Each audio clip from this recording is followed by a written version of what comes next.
मेरा अंतःकरण विशुद्ध हो गया। अब देखो जूठन क्यों नहीं खाना चाहिए? इसलिए जूठन नहीं खाना चाहिए कि जिसकी हम जूठन खा रहे हैं पता नहीं उसके जन्मांतरी संस्कार कैसे हैं, और वर्तमान जीवन में उसका आचरण कैसा है पता नहीं, कैसी सोच है, कैसा चिंतन है, कैसा विचार है, अथवा शरीर में पता नहीं कौन सी बीमारी है, वो सब लग जाएगी जूठन खाने वाले को। बाबा जूठन खाने की बात तो बहुत दूर की है, पापी मनुष्य के द्वारा स्पर्श किया हुआ पदार्थ खाने से बुद्धि बिगड़ जाती है, छूने से बुद्धि बिगड़ जाती है। आप क्या समझ रहे? जिस किसी के आसन पर बैठने से, लेटने से, उसके वस्त्रों का व्यवहार करने से वृत्ति बिगड़ जाती है। इसलिए पुराने संत देशकाली टकसाली महात्मा आसन वासन की पवित्रता रखते हैं। उनको तो अहर्निश भजन करना है, हर समय साधु पवित्र है। महाराज जी कहते थे, हमारे पहाड़ी बाबा महाराज कहते, बच्चा ये पंडितों का अर्थ नहीं है, साधुओं का अर्थ है। मतलब विषयों से तर वो बिस्तर, और जिस पे भजन किया जाए वो आसन। साधु का बिस्तर नहीं होता, साधु का आसन होता है, और गृहस्थियों का बोले बिस्तर होता है। महाराज जी कहते थे बिस्तर नहीं है, आसन है। आसन की पवित्रता बनी रहे। स्पर्श का प्रभाव होता है, स्थल का प्रभाव होता है, तो उच्छिष्ट का प्रभाव क्यों नहीं होगा? तो कहीं किसी दूषित जीव के जूठन खाने से हमारे संस्कार विकृत न हो जाएं, हमारे शरीर में कोई आदि व्याधि बीमारी न लग जाए, इसके लिए नहीं खाना चाहिए। अब जो उच्च कोटि के भगवान के भक्त हैं, संत महापुरुष हैं, जिनका अंतःकरण पूरी तरह विशुद्ध हो चुका है, भगवत प्रेम में जो निरंतर डूबे रहते हैं, भरे रहते हैं, ऐसे संतों का जब हम उच्छिष्ट लेंगे तो उनके से लक्षण हमारे भीतर आ जाएंगे, हमारी भजन में रुचि हो जाएगी। वृंदावन की घटना है,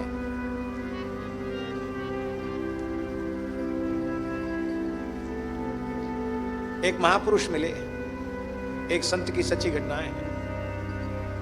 तो पता नहीं कौन से महापुरुष होंगे, ये निधिवन राज की बात है। एक मिश्री का टुकड़ा, मिश्री चूस रहे हुए महात्मा, मिश्री चूसे मुंह से निकाली, ले लो। तो जिसने खाई उसके सामने से तत्काल संसार तिरोहित हो गया, और जब तक मिश्री मुख में रही तब तक नित्य विहार का दर्शन होने लग गया। ये सच्ची घटना है वृंदावन की, इसको कल्पना मत समझना। वेणुव्रत कुंज वाले महाराज जी भावावेश में थे, उनके हाथ का स्पर्श एक प्रेमी को हो गया। जिस लीला का वे आस्वादन कर रहे थे वो लीला उनके सामने प्रकट हो गई। भक्त के स्पर्श की इतनी महिमा है। अरे बहुत दूर की बात जाने दो, ये बैठे हमारे गणपत जी नाम है, राजस्थान की धरती पर एक संत हुए, राजपुरोहित समाज में परम सिद्ध संत श्री खेताराम जी महाराज। आज उनके शिष्य हैं, वो भी बहुत वृद्ध हैं। तुलसाराम जी महाराज ब्रह्मपीठ के आचार्य, वो भी सिद्ध संत हैं। तो तुलसाराम जी महाराज बालक थे, 9-10 साल के रहे होंगे, बच्चों के साथ खेल रहे थे। बाबा सत्य घटना है, एक सिद्ध महात्मा आए गए, दिगंबर, नंगे धड़ंगे, शरीर में धूल मिट्टी लग रही है। बच्चा भिक्षा कराओगे, भिक्षा कराओगे? तो और बच्चे तो सब डर गए उनसे, महात्मा से। ये छोटे बालक थे, श्रद्धापूर्वक 5 को प्रणाम किया। हाँ बाबा कराएंगे भिक्षा, क्या खाएंगे? बोले छाछ राबड़ी, राजस्थान में वही होता है। वो अपने घर गए, बोले बाबा भूखा है, छाछ राबड़ी मांग रहा है। छाछ राबड़ी जानते ना, ये रबड़ी नहीं, दूध वाली रबड़ी। राबड़ी अलग चीज होती है, दरिया एक प्रकार का बाजरे का। तो वो लेके छाछ राबड़ी लेके आए और उनके पात्र में डाल दिया। महात्मा ने छाछ में मिला के छाछ राबड़ी पाई, पी। उन अवधूत महात्मा ने, जो पूर्ण दिगंबर थे, और पिया। और पीने के बाद थोड़ी देर बाद वो जितना पिया हुआ था उसी बर्तन में उल्टी कर दिया, उगल दिया सब। और उगलने के बाद कहा, ले बच्चा पी जा। अरे हमारा जूठा खाने में भी कई लोगों को बहुत संकोच होता है, और कोई पी ले छाछ महेरी और फिर पूरी पलट दे और फिर पीने को, खाने को कहे तो बड़ा कठिन है महाराज। लेकिन खेताराम जी की कैसी श्रद्धा रही होगी उस बाल्यकाल में भी, कि वो उसको श्रद्धा पूर्वक पी गए। पीते ही उनकी समाधि लग गई, पीते ही समाधि लग गई और वो सिद्ध हो गए। राज पुरोहित समाज भेड़ बकरी पालने लग गया था, अपने संस्कार भूल गया था। आसोतोरा में ब्रह्मपीठ की स्थापना करके और ब्राह्मणों में फिर से ब्रह्मत्व जगा के उन्होंने अद्भुत काम किया। परम सिद्ध संत थे वो, केवल एक संत के उच्छिष्ट का प्रभाव था। दूसरी घटना हम सुनाते हैं। हमारे पूज्य गुरुदेव पहाड़ी बाबा महाराज कहते थे कि तानसेन स्वामी जी के पास संगीत विद्यालय नहीं आया। स्वामी जी कोई संगीत विद्यालय थोड़ी चलाते थे, तो बिहारी जी को जाते वहीं बैठ के कछु सुन ले, समझ ले, सीख ले। तो कहते स्वामी जी के चरणों में रहकर संगीत साधन करते हुए 12 वर्ष हो गया। किसको? तानसेन। 12 साल में भी कोई उसको सिद्धि नहीं हुई।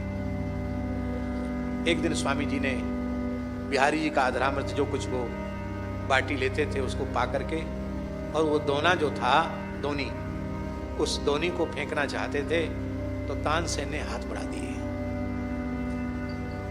आपने उसकी श्रद्धा देखकर दोनी दे दी। दोनी में क्या लगा होगा? एक आध कण कोई प्रसाद का लगा होगा, और श्रद्धा पूर्वक तानसेन उस दोनी को चबाकर खा गया। और उसकी श्रद्धा को देखकर स्वामी जी ने अपने बड़े बड़े नेत्रों से देखा और तनिक मुस्कुरा दिए। बस सारे राग रागनी तानसेन को सिद्ध हो गए।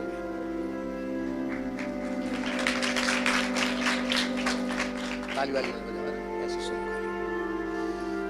सारे राग रागनी सिद्ध हो गए। श्री रामानुजाचार्य जी के जीवन की घटना है।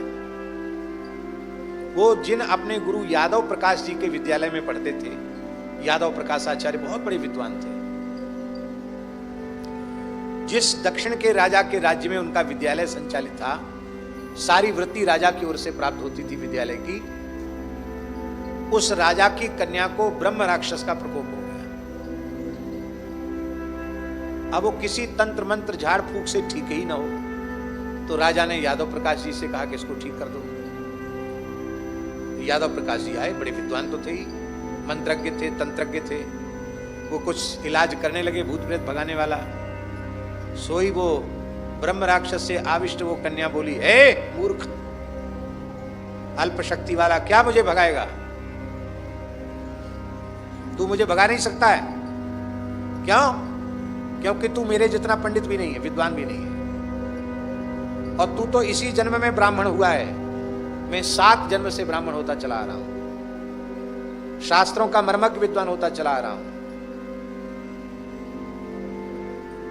अब प्रेत योनि में पड़ा हुआ। पर तू तो पूर्व जन्म में विष खोपड़ा था। वो ब्रह्मराक्षस बोलता है, तू पूर्व जन्म में विष खोपड़ा था। विष खोपड़ा तो जान दो ना, हमारे यहाँ जंगल में बहुत है, यहाँ जड़कोर में है, गोयरा, तो जंगल में बहुत है। विस्कोपड़ा था पूर्व जन्म में तू, तो विस्कोपड़ा से मैं ब्राह्मण कैसे हो गया, फिर शास्त्रों का पंडित कैसे हो गया? बोले एक संत ने अपने ठाकुर जी की सेवा करके और भगवान को भोग धरा के कुछ पाया और दोना फेंक दिया। उस दोना को तूने चाट लिया, उसके कुछ समय बाद तेरी मृत्यु हो गई। उसी संत का शीत प्रसाद तेरे मुख में चला गया। इस पुण्य से तेरे सारे पाप नष्ट हो गए और पवित्र विप्रकुल में तेरा जन्म हो गया। पर मैं तो 7 जन्म का ब्राह्मण हूं। तो बोले तुम इस जन्म में फिर प्रेत कैसे हो गए, मुक्त क्यों नहीं हुए? उस प्रेत ने कहा, यही तो बात है, ब्राह्मणता के पांडित्य के अभिमान में भरकर मैंने हरिभक्तों का तिरस्कार किया, अपमान किया। इसी पाप के कारण मुझे ब्रह्म राक्षस बनना पड़ा।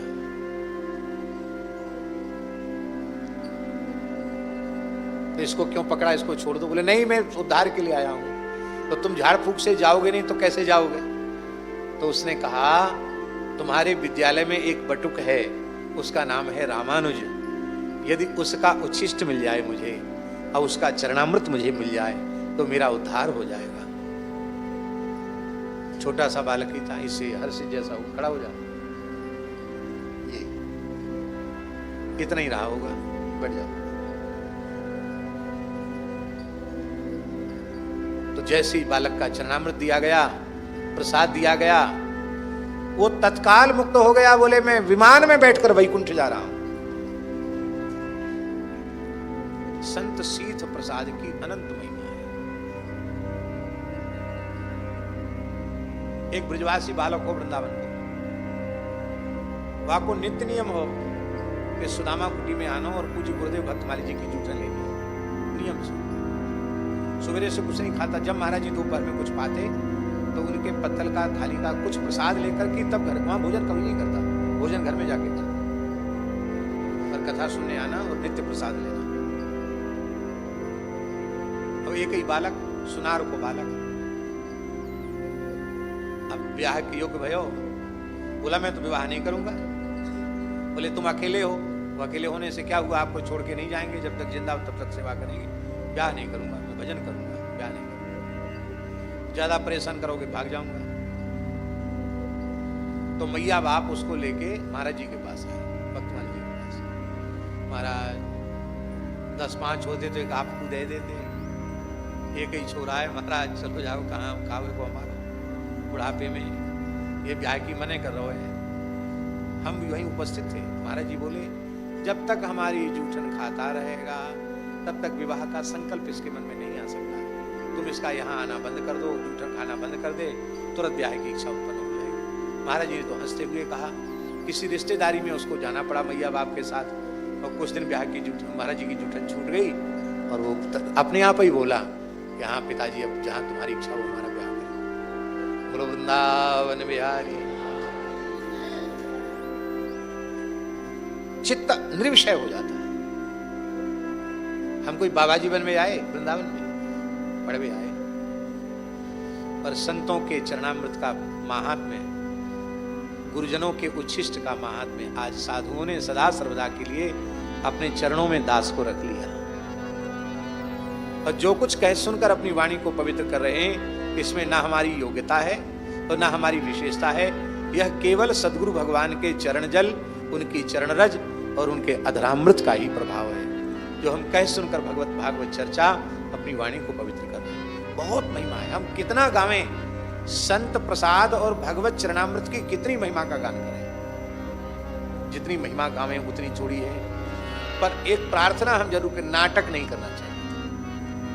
भावना है नहीं तो खाली देखा देखी नाटक कर रहे तो उससे लाभ नहीं होगा, हानि हो सकती है। कैसा भाव हो तब लेना चाहिए।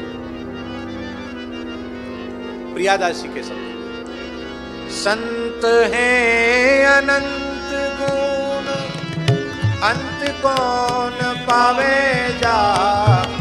संत हैं अनंत गुण, अंत कौन पावे जा। जाने रतिवंत गौरी है पहचान के, जाने रतिवंत गौरी है पहचान के। अब गुण ना दीठी पर देखत ही नैन भरे। अब गुण नारी पर देखत ही नैन भरे। धरे पग और वाही प्रेम पहचान। धरे पग और वाही प्रेम पहचानिए। जो पे घटी क्रिया कछु देखियत इन माज। जो पे घटी क्रिया कछु देखियत इन माज। करी ले विचार हरि की इच्छा मानी।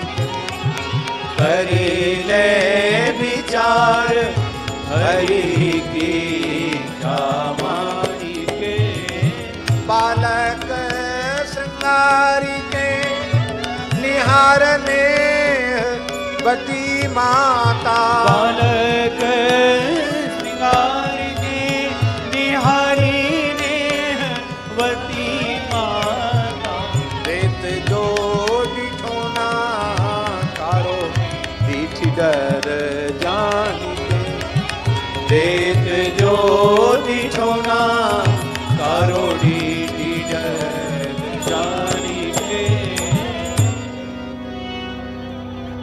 ऐसा भाव जब तक संत भगवान के प्रति न हो, तब तक जिन संत सद्गुरु महापुरुष के प्रति इस प्रकार का पूर्ण भगवत भाव हो गया हो, उनका ही अधरामृत श्रद्धा पूर्वक लेना चाहिए। देखा देखी नहीं करनी चाहिए, श्रद्धा को उत्पन्न होने का अवसर देना चाहिए।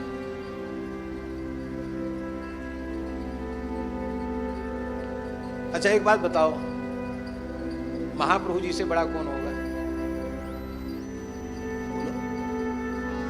साक्षात नित्य गोलोक बिहारी मुरली मनोहर द्विज श्री कृष्ण राधा रानी के मादनाख्य महाभाव का आस्वादन करने के लिए पंडित श्री जगन्नाथ मिश्र के गृह में सची माता के गर्भ से प्रकट हुए। और रघुनाथ दास जी जिन महाप्रसाद के कणों को बटोर लेते हैं, जो मंदिर से निर्माल्य बाहर कर दिया जाता झाड़ने धोने में, और उसी को रघुनाथ दास जी पाते, उनको एकांत में पाते देखकर महाप्रभु जी सहसा दौड़े और उसी में से भर के खाने लगे। ये क्या है? रघुनाथ दास तो उनके परिकर हैं, उनके पार्षद हैं।